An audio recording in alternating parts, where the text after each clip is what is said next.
The day Boone Maddox stepped into the Dusty Bell Saloon, the air itself seemed to pause. The piano faltered mid-note.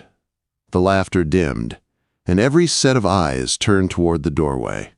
He stood there like a mountain that had decided to walk, broad-shouldered, sun-scorched, with eyes that carried the weight of battle and loneliness both.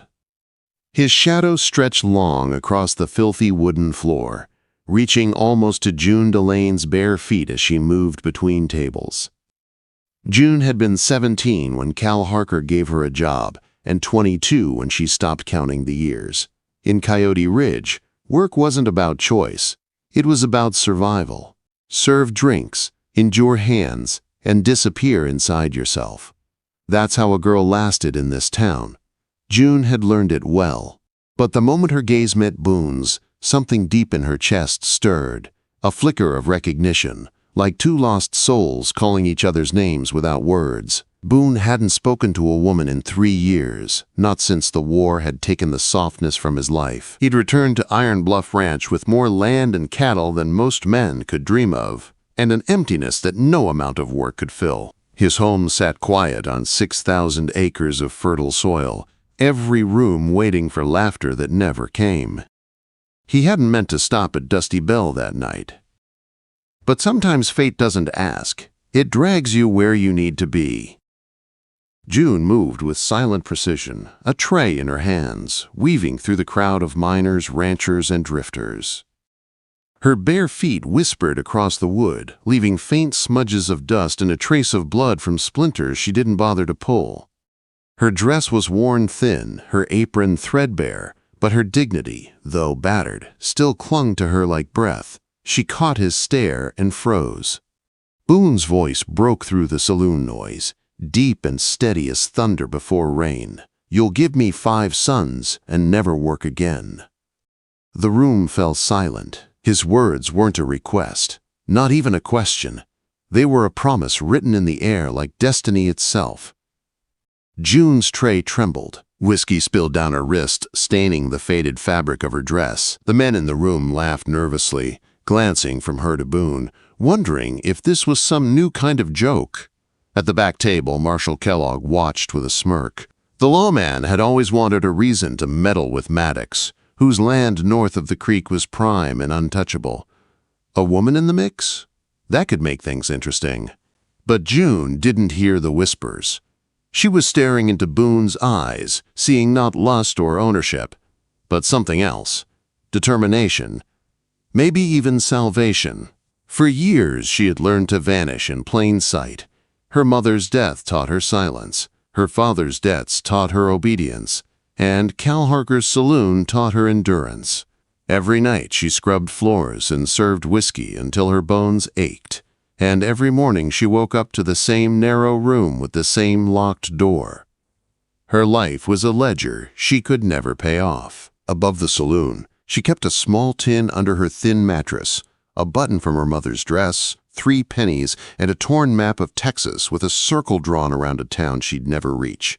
On nights when the noise below grew unbearable, she traced that circle and whispered to herself that somewhere, maybe, freedom still existed. Now, standing before the largest man she'd ever seen, that dream felt suddenly close enough to touch. Cal Harker appeared from the back room, his face slick with greed. "Mr. Maddox," he said with a forced grin, "didn't expect to see Iron Bluff's owner in my humble place. What brings you here?" Boone didn't answer. He didn't even look at him. His eyes stayed on June. "You'll give me 5 sons and never work again," he repeated, voice calm as if stating the weather. "She's not for sale," Harker snapped, stepping forward. "At least, not outright. The girl owes me. Room, board, clothes, everything. There's debt to settle first." Without a word, Boone reached into his coat and pulled out a leather pouch. It landed on the bar with a heavy clink of gold. "Her debt is paid," he said simply, "and whatever imaginary ones you'll invent next." A ripple passed through the crowd. No one moved. Marshal Kellogg's hand drifted toward his holster, but stopped when Boone's men entered the saloon behind him. 3 of them, silent as wolves, eyes cold as steel. The message was clear. This was no ordinary rancher. June's heart hammered. She didn't understand what was happening, only that her life was shifting like sand beneath her feet. "Why me?" she whispered. Boone's answer came without hesitation. "Because you've survived, and surviving is what my land needs most." That was all. No promise of love. No sweet lies. Just truth. June left the Dusty Bell Saloon that night with nothing but the clothes on her back and a small bundle containing a brush, a faded photograph, and a tattered book she could barely read. No goodbyes were spoken. There was no one to say them. Outside, Boone's wagon waited, a strong wooden frame, a canvas top, and fresh straw on the back. He offered his hand, rough and steady. For the first time in years, someone touched her without taking. As the wagon rolled away, Coyote Ridge faded into dust behind them. June didn't look back. The town had taken enough from her. They rode for miles in silence, the creak of the wheels and the rhythm of the horses filling the space between them.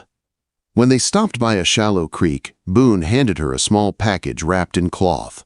Inside lay a pair of leather boots, new and sturdy. "No one walks barefoot on my land," he said. They were too big, but when June slipped them on, she stood taller. She felt like someone new, a woman with a place in the world. As the sun dipped low, the first glimpse of Iron Bluff appeared on the horizon. The sprawling ranch rose from the land like something carved by time itself. Stone walls, wide porches, smoke curling from a chimney. It looked like a promise made solid. For the first time in years, June felt something close to hope. And Boone Maddox, the giant cowboy who spoke only in truths, knew the storm he'd carried inside him might finally find its calm. The sun rose over Iron Bluff like a slow promise. June awoke to warmth on her face, not from whiskey lamps or a saloon fire, but from honest sunlight pouring through a real window. For a few precious seconds, she forgot where she was. The soft bed beneath her, the quiet hum of morning, the smell of biscuits baking below. It all felt like a dream she'd stepped into by mistake. Then she heard footsteps on the porch, steady, heavy, familiar. Boone Maddox moved through his own house like a man who belonged to every board and nail. Downstairs, breakfast waited on a wide oak table meant for a dozen, though only 2 places were set. Beside the stove stood a gray-haired woman, her hands sure as she flipped bacon in a black skillet. "This here's Mrs. Fletcher," Boone said. "She helps out a few days each week." June nodded shyly. The food before her, eggs, biscuits, jam, was more than she'd eaten in 2 days at the saloon. She waited for someone to snatch her plate away, to bark that she hadn't earned it. But Boone only sat quietly, pouring coffee into 2 mugs. After breakfast, he showed her the house.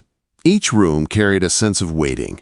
Beds neatly made, windows bright, walls echoing with the ghosts of what could be. When they reached the parlor, June's eyes lingered on a dusty piano. "My mother's," Boone said softly. She taught lessons to the town children. There was tenderness in his voice, something that didn't fit the size of him. Later that afternoon, a wagon arrived from town. Boxes and brown-wrapped packages stacked high in the back. Dresses, nightgowns, shoes, everything in June's size. "Mrs. Fletcher said you'd need proper things," Boone explained. June didn't know what to say. No one had ever thought of her needs before. Days turned into weeks. The rhythm of Iron Bluff became her new heartbeat. Boone riding out at dawn, returning dust-covered at dusk. June tending to small chores she chose for herself. Mrs. Fletcher humming while she worked. The silence between Boone and June wasn't cold anymore. It felt steady, like the land around them. One evening, while setting the table, June reached to wipe a spot on the counter and froze. She didn't have to clean here. No one expected her to. Boone's words echoed in her mind. Never work again. For the first time, she understood he hadn't meant idleness. He'd meant peace. Weeks passed before she dared to visit town again. Wearing a simple blue calico dress and the boots Boone had given her, she sat beside Mrs. Fletcher in the wagon as they rode down the familiar dusty road. People stared, whispered. Some laughed behind their hands. The same men who once slapped her waist for luck now tugged their hats and looked away. "Saloon trash don't turn into a lady," one woman murmured as they passed. June didn't flinch. She'd learned the power of silence long ago. But not everyone stayed quiet. Marshal Kellogg stepped out from the sheriff's office, sweat glistening on his thick neck. His badge hung crooked, his grin sharper than ever. "Tell Maddox I'll be paying him a visit," he said to Mrs. Fletcher. His eyes swept June from head to toe. "Got some questions about his boundaries." When they returned home, Boone was already on the porch. He listened in silence as June repeated Kellogg's words. His jaw tightened, but his tone stayed calm. "I figured trouble would come sooner or later," he said, "but it won't touch you." That night, June couldn't sleep. From her window, she saw Boone standing outside in the moonlight, a rifle slung over his shoulder, watching the horizon. The silhouette of him, tall, steady, unmovable, burned itself into her memory. The next morning brought news from town. Cal Harker had filed a complaint, claiming June stole from the Dusty Bell when she left. A lie, but one that gave Kellogg a reason to act. Before noon, riders appeared on the ridge, Kellogg and 3 deputies, dust clouds trailing behind. They dismounted near the porch, their spurs clinking like threats. Boone stepped outside, rifle in hand but pointed down. "State your business," he said. Kellogg waved a paper. "Got a warrant to search for stolen property." Boone didn't move. "You step inside my home without permission, you'll die on my land." The words were flat, quiet and final. Kellogg sneered but saw the calm in Boone's eyes, the kind of calm that came from men who'd already survived war. After a long silence, the marshal spat in the dirt. "This ain't over, Maddox," he growled. "You've made enemies bringing her here." When they rode off, June came to the doorway, her face pale. "Why did you defend me?" she asked softly. "You barely know me." Boone's eyes softened, and for the first time he looked almost shy. "Because you deserve someone to stand between you and the world," he said. That night, lightning split the sky. June found herself in the parlor, trembling as thunder rolled through the valley. Boone entered quietly, his shirt damp from the storm outside. Without a word, he placed his hands on her shoulders. Solid, grounding. The storm outside raged, but for the first time in her life, June didn't feel afraid. As the months passed, their lives intertwined like roots beneath the soil. Boone's silence became her safety, and her laughter, rare but growing, became his peace. By late summer, something in her had changed. She caught a reflection one morning and hardly recognized the woman staring back. The hollow cheeks were gone, her skin sun-warmed, her eyes alive. At dinner one evening, June reached for Boone's hand across the table. His fingers engulfed hers, calloused but gentle. No words were spoken, yet everything was understood. The thunder that once frightened her now sounded like music, the echo of a life rebuilt. And when Boone finally bent to kiss her in the flickering light of the hearth, June knew she was no longer the barefoot waitress from Coyote Ridge. She was home. Winter came early to Iron Bluff, blanketing the wide valley in frost and silence. June felt the change in her body before she dared to say it aloud. The tenderness in her chest, the weariness that lingered no matter how long she slept. One night as snow drifted against the windows, she told Boone the truth. "I'm carrying your child," she said softly, her hands trembling in her lap. "Your first son." Boone stared at her for a long time, his great hands stilled, his breath caught. Then, without a word, he knelt before her and pressed his forehead gently to her belly. It was not the reaction of a man claiming possession, but of a man giving thanks. From that night, Boone worked harder than ever. June watched from the window as he and the ranch hands hammered, sawed, and built. When she finally asked, he said simply, "A nursery. It should face the sunrise. A child ought to wake with light." When Samuel Maddox was born on a frigid January morning, his cries filled the house like a hymn. Boone, who had faced cannon fire and gun smoke without flinching, wept openly when the midwife laid his son in his arms. The baby had his father's dark eyes and his mother's quiet strength. The days that followed were the happiest June had ever known. Iron Bluff, once too large and quiet, now pulsed with life. She sang to Samuel while she worked, soft songs her mother once hummed in better times. Boone would come in from the fields just to listen at the doorway, a small smile hidden in his beard. But peace never lasts long on the frontier. By spring, trouble began to move again in Coyote Ridge. Word reached Iron Bluff that Cal Harker had filed new claims with the Territorial Office, arguing that Boone's northern land had been marked wrong years ago. Behind those papers, everyone knew stood Marshal Kellogg, angry and humiliated from his last encounter. "They're coming for more than dirt," Hank warned one evening. "They're coming for you, boss."